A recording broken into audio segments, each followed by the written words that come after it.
What's up guys, Humphrey here. One of the most misunderstood concepts I'm seeing from Gen Z on social media, especially these days, is on the subject of credit cards. There's this notion that credit cards are bad for you, that you don't need a credit score, that it's going to put you into crippling debt in addition to all the anxiety that you already might have in the year 2020. But I disagree. I think that having a credit card in your wallet is actually a good thing because not only is it going to help build your credit score, if you can use it responsibly, you're going to get rewards and cash back for all the spending that you already do anyway. So today we're going to be discussing the 5 best credit cards for Gen Z in my opinion. I've actually heard of Gen Z being referred to as Zoomers, and let me know if that has a negative connotation or not. I personally don't think so. I think it's more catchy and has a nice little ring to it. So Zoomers, this video is for you, but it can also be for anybody that's really young or just new in starting their credit card journey. So without further ado, let's get into my favorite credit cards for beginners and Gen Z. And the first one I'm going to go over is the Discover It Secured card. The reason why this is first on the list is that Discover is one of the most friendliest companies when it comes to people applying for credit cards without a credit history, which means that you're going to be more likely to get approved for this card with no credit at all. Now, if you don't know what a secured card is, basically what happens is you put up a $200 refundable security deposit in exchange for the credit card. And basically what Discover does is they allow you to use that credit card and build your credit while they hold on to your deposit. And basically what happens is this: after 8 months of using this card responsibly and paying it off in full, hopefully every month, they're going to review your account and basically say, oh, well, this person's in good standing and we're going to refund that $200 security deposit back to that person, hopefully you, and allow you to basically be converted to an unsecured card at that point. Now, the Discover It Secured has no annual fee, which is a really key point to all the credit cards mentioned today, except for the last credit card that I'm going to mention. But in all of these credit cards, there's no annual fee, and I think that's going to be super important. And one of the key criteria that I kind of chose when looking at all of these credit cards, especially for Gen Z. Having a card with no annual fee is super important with building credit because, as you may or may not know, the length of your credit history actually accounts for 15% of your credit score. So basically, having a card with no annual fee allows you to just kind of hold on to the card even when you're not even using that card. And that's going to contribute to the length of your credit history in the long run, which is going to be really good for your credit score. The other benefits of the Discover It Secured in particular are that you get 2% cash back at gas stations and restaurants and a 1% cash back on all other purchases. Not only that, they actually offer what's called a cashback match. So any of the cash back that you earn in the first year, they'll match it in that first year and give it to you probably as a statement credit.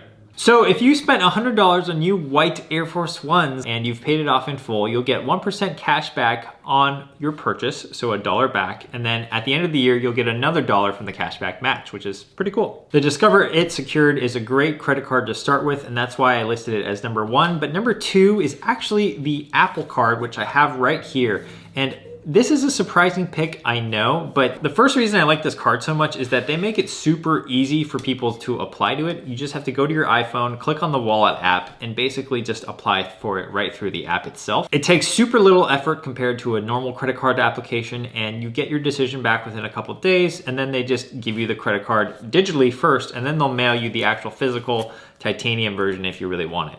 Now, it's interesting to note that this card requires you have an iPhone. So if you have an Android phone, I'm sorry, but you might want to skip to the next credit card. But if you do have an iPhone, stick around because I'm going to explain why this card is so good for new people. The second reason I like it is that it gives you a lot of transparency into your spending. Apple is really good at this with their interface, and basically they show you exactly how much you owe on the card, how much interest you owe on the card as well, and if you do make a payment, how much interest you're going to be charged and how much of a payment you actually need to make to not pay any interest for the next billing cycle. Third, you get 2% cash back using Apple Pay, 3% back at select merchants, and 1% back on everything else that you purchase. Fourth, there's no annual fee, which is another great thing about this card and why I like it so much, especially for someone starting out. It's easy to apply for and it doesn't cost you anything, which is pretty great. Fifth, it is titanium, so I guess you could impress some of your Zoomer friends with that. You know, you could just like do that a couple times over and over. I don't know if you really want to do that. You could have them touch it, you can have them feel it. I don't really know what you guys like to do with these cards, but the fact that it is titanium is pretty cool, and not many cards are actually titanium. So by having a titanium card, I guess you kind of stand out from everybody else. Next up, let's talk about the Citi Double Cash card because this is one of my favorite cards just in general. This is an absolute classic. This is one of my favorite cards because of how simple it actually is to use. I mean, all credit cards are simple to use, but this one's really straightforward to understand its benefits, and it's just 2% cash back. That's it. That's all you really have to know. It's 2% cash back on everything that you purchase, and it's really great. You'll get 1% when you buy the actual item and 1% when you actually pay off the statement. So this is why I really like it, because it actually incentivizes you to pay off your balance in full every month, as we all should be doing. There's no annual fee as usual, and also there's no foreign transaction fees either. So it's actually kind of nice if you wanted to travel. I know that we can't really travel during the coronavirus right now, but in the future, when we are able to travel again, there's no foreign transaction fees. So you don't actually need a separate credit card when you go abroad. So as I said, 2% cash back is great. If you want 2% back on those Air Force Ones, boom, you get 2% back. If you want 2% back on, I don't know, LED light strips, 2% back on those. If you want 2% back on a hydro flask, boom, 2% back on that too. You kind of get what I'm saying here is whatever your Gen Z heart desires, you're gonna get 2% cash back on it using the Citi Double Cash, and that's why I like this card so much, especially after maybe you've already had a credit card like the Discover It's Secured. This is a great second credit card to get. Next up, we have the Chase Freedom Unlimited card, and this one's a really great one to own. Well, first of all, there's no annual fee again, so it is free to own. And also, it gives you a $200 bonus just for signing up when you spend $500 in the first 3 months. Now, before you rage at me for suggesting a credit card to someone that's young for spending $500 in the first 3 months, I want to say that I would only recommend this card to people that have some monthly spending that they already do. So if you do have some recurring monthly expenses like your phone bill, groceries that you buy every month, maybe you're buying some Christmas gifts for this upcoming holiday, or you have car insurance or any other type of insurance that you have to pay, or basically spending that you have to do already, then this card is really great. You just want to make sure that you're spending about $166 a month so that you can qualify for that sign-up bonus. And that sign-up bonus is pretty massive. I mean, $200 back for spending $500, that's a straight 40% cash back on your spending that you would normally do already. Not only that, you'll get 5% cash back on grocery store purchases, which is pretty cool, 5% back on travel through the Chase portal. You get 3% cash back on dining, 3% on drugstores, and 1.5% cash back on all of their purchases. This card is amazing because 1, there's no annual fee, and number 2, you get a lot of rewards back for the spending that you would do normally already. So that was my 4th pick, and in today's video, we've gone over 4 cards so far that are all free, but this next card, the 5th card that I'm gonna go over, and the final card that I'm gonna go over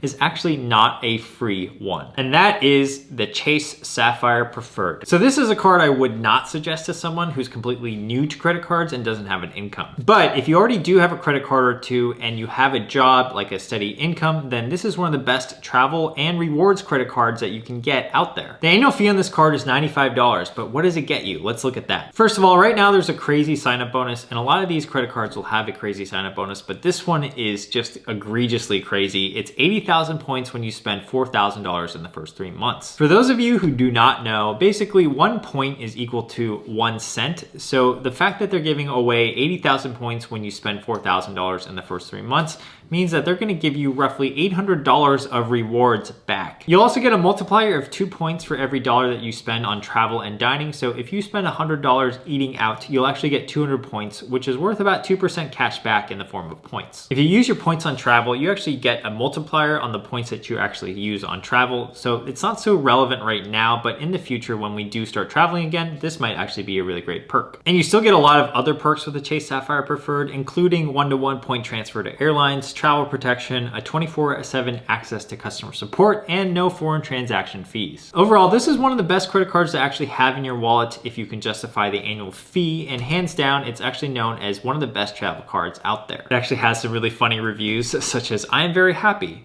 It is perfect. Very like it." So the card is clearly going to be worth it if we're able to unlock that sign-up bonus of 80,000 points. And the reason is that 80,000 points is worth $800. So basically, if the annual fee of this card is $95, if you unlock that sign-up bonus of 80,000 points, it's actually like as if the first 7 years of the card were actually already paid for. Now, if you were not to include the sign-up bonus at all, you'd have to spend roughly $9,500, or basically get 9,500 points a year to justify for the fee, because 9,500 points is equal to $95. But it might actually not have to be $9,500 in actual spend a year to make up for it, since you do get a multiplier on travel and dining. If you do spend about $400 a month on either travel or dining throughout the year, you're actually gonna make up for that annual fee pretty quickly. These cards are gonna be great for you guys because with the exception of the last one, the first 4 don't actually have an annual fee, which means that you're gonna be able to build your credit score in a really responsible and healthy and sustainable way. Make sure you do pay off any balance that you have on your credit card in full every month. And I like to just treat my credit cards like cash, and that's the best way to actually go about having a credit card. By choosing the right credit card, you can actually get a lot of rewards for the spending that you do already. And by not actually using these credit cards and by only using a debit card, you're actually leaving a lot of money on the table. So there you have it, guys. Those are the 5 best credit cards that I think that Gen Z should look into, especially if you're starting out with your credit journey. If you got any value out of this video, make sure to like the video, subscribe to my channel, and tick the notification bell because I come out with 1 or 2 videos a week here on YouTube. Feel free to follow me on Instagram. My handle there is Humphrey Talks, and if you're ever bored, just scroll on your own Instagram. If you want to come see me, that's where I'll be. If you'd like some free stocks from Webull, valued up to $1,600 when you deposit $100, the link for that is in my description below. Lastly, thank you to all my Patreon supporters. I appreciate all of you guys, and I will see you guys in the next video, which will hopefully be in a few days here. Peace.